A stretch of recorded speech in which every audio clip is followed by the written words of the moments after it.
Chapter 8. Low Water. 1. Well, the United States Treasury did not hang out the bankrupt sign.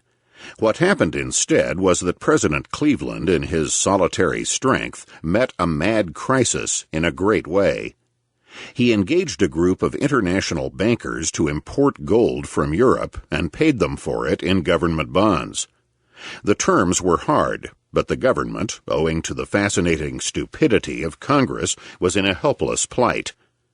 What Cleveland had the courage to face was the fact that any terms were better than none. It was fundamentally a question of psychology. The spell had somehow to be broken. The richest and most resourceful country in the world was about to commit financial suicide for a fetish. All that was necessary to save it was to restore the notion, merely the notion, of gold solvency. People really did not want gold to hoard or keep. They wanted only to think they could get it if they did want it. The news of the president's transaction with the bankers, appearing in the morning papers, produced a profound sensation. The white money people denounced him with a fury that was indecent. Many men of his own political faith turned against him, thinking he had destroyed their party. Congress was amazed. There was talk of impeachment proceedings. Popular indignation was extreme and unreasoning. The White House had sold out the country to Wall Street. Mankind was about to be crucified upon a cross of gold. The principle of evil had at last prevailed.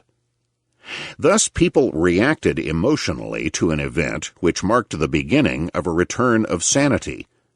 Upon the verities of the case, the effect of Cleveland's act was positive. While the nation raved, the malady itself began to yield. That Ophidian monster which was devouring the gold reserve began to disintegrate from the tail upward. Presently, only the head was left, and that disappeared with the arrival of the first consignment of gold from Europe under the government's contract with the bankers.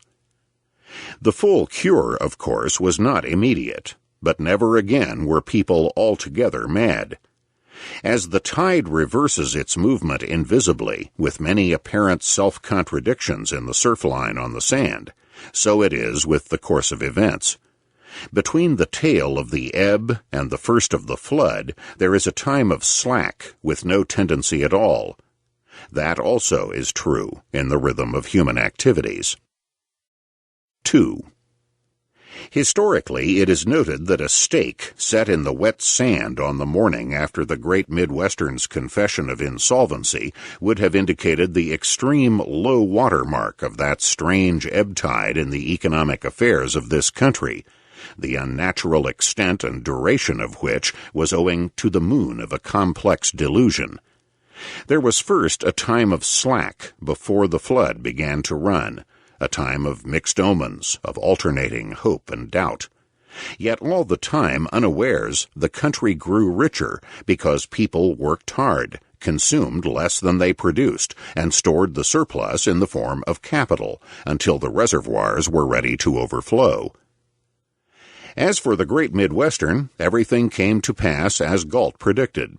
Valentine was appointed by the court to work the railroad as receiver. In that role, he returned to his desk. The word president was erased from the glass door of his office. The word receiver was painted there instead. That was the only visible sign of the changed status. We paid our way with receivers' certificates, issued under the direction of the court. Dust settled in the boardroom, where formerly the directors met. Trains continued to move as before.